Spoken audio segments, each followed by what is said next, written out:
Okay, so now we need to program our challenge screen. But I first have to somehow navigate there. So I'm going to go on screen one and I'm going to program this button real fast. So um, we want when the button is clicked. And if I scroll down, this is my challenge screen button.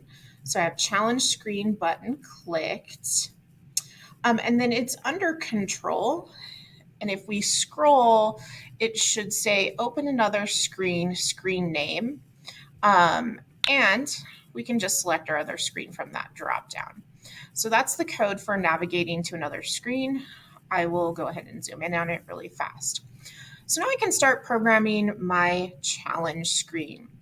Well, the first thing I need to program is I need to have the list that I'm going to do all my activities to. So I'm going to say initialize global, and I'm going to call this challenge activities. And I'm going to make a list. And remember, I needed 3 things. So I have 3 items, and then each one of them needs a text box. So when I highlight the text box, I just do Control C and then Control V, and I can attach them. So I had crunches, jumping jacks, and I can't remember what, push-ups. Push-ups. So those were my 3 potential challenges. Now I have to set my activity label when they click on the random challenge button.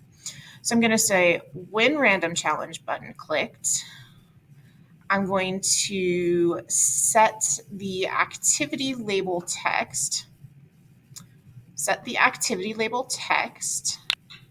to be whatever this is.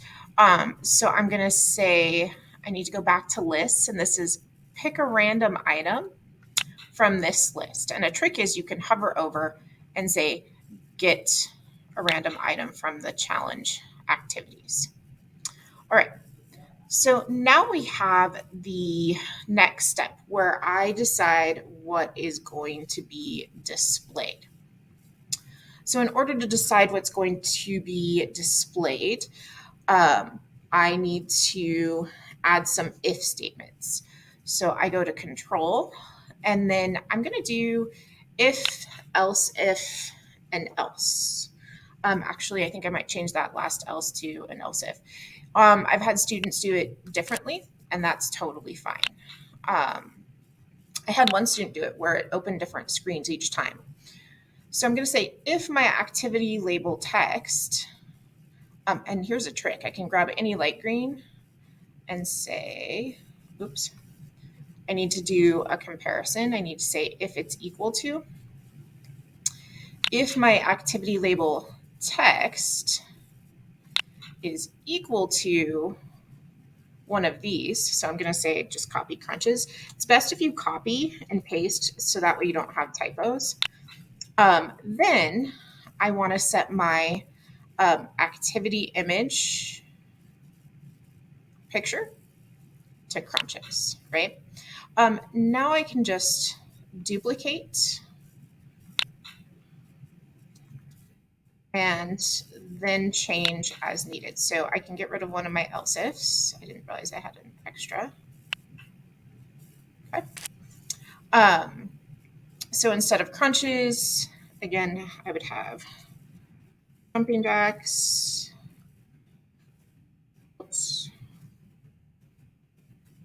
and then push-ups. So if it's crunches, show the crunches, duplicate, and then I can just change it to the drop down.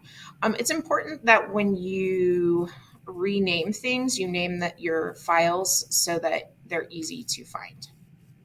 All right, here's my picture for push-ups. So that took care of the images. Now I just need the description label. So here's my description label. So I would want to set the description text to be some text that I wrote. I also had people do text to speech here, and that worked just fine. So this would be like do 10, about do 30 crunches twice a day. And you would duplicate and change it to be appropriate. I'm not going to walk through that whole process just because to keep the video short. Please let me know if you need any help or have any questions.